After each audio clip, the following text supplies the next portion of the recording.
Hello,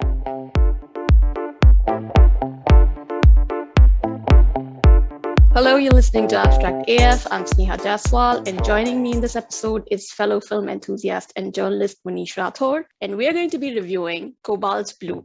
So the movie is based on a Marathi novel written by Sachin Kundalkar by the same name. It has been adapted and directed by the author himself and revolves around the lives of two siblings, Tanay and Anuja, who incidentally enough fall in love with the same guy who their parents have kept as a paying guest in their house. The character is unnamed both in the book and in the film.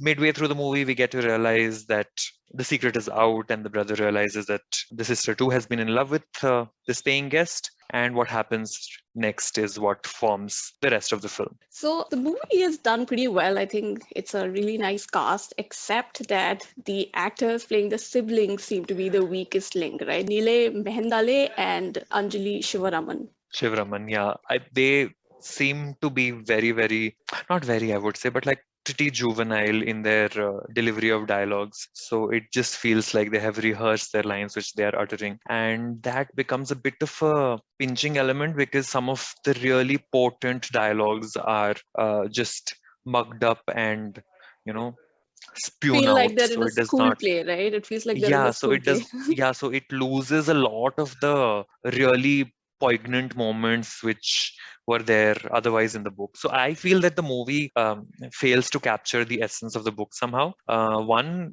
very important reason is that the book is divided into two equal parts. The first part is called Tanay, and the second part is called Anuja. So it lays equal emphasis on the stories of both these characters. However, in the film, we see more of Tanay, and there is very little of Anuja and her romance with this paying guest. So in the book, as far as I remember, Tanay's point of view is after his breakup with this nameless character who enters their house as a paying guest. It's a very emotional account of his first love and then subsequent breakup. It's a me and you and I account. While Anuja's is a diary entry, which her psychiatrist has asked her to keep because after she returns from a failed love affair with this paying guest character, so hers is a diary account that she keep, and it has equal amount of detail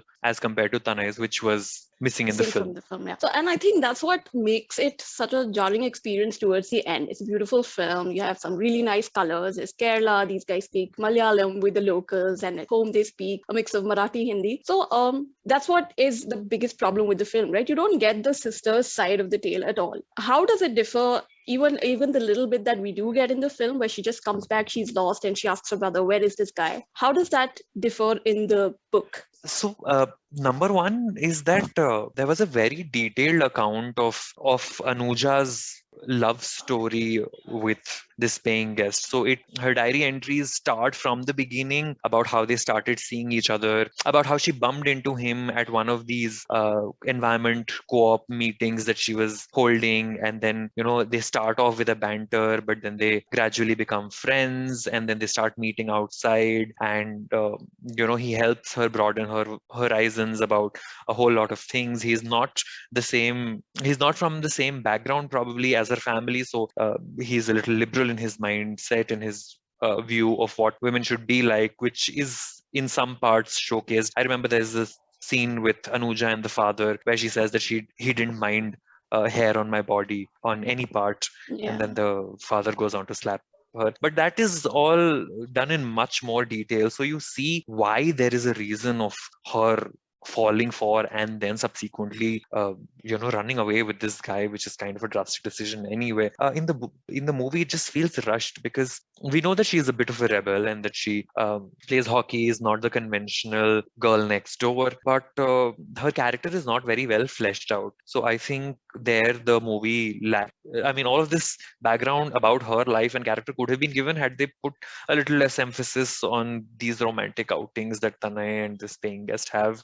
which some like in some bits seem like long drawn. That's what makes the film different from the book, right? Because in the film, nothing is explained. So it Yeah, feels a little more unrealistic than it sounds in the book. yeah, Like you say that yeah. she gives so much of, she writes her diary journals and describes what happened, and you get none of that in the film. If somebody is watching the movie for the first time, they would just think that Anuja is sort of like a little bit of a loony Psycho? character, because yeah, why else would somebody just run away? But the book tells you why. There is ample reason why she would fall, like a character like her would fall for somebody like him. And it explains how they live life once they have eloped, and how their expectations from each other are very different, and then how he abandons her eventually and then she comes back and all of that.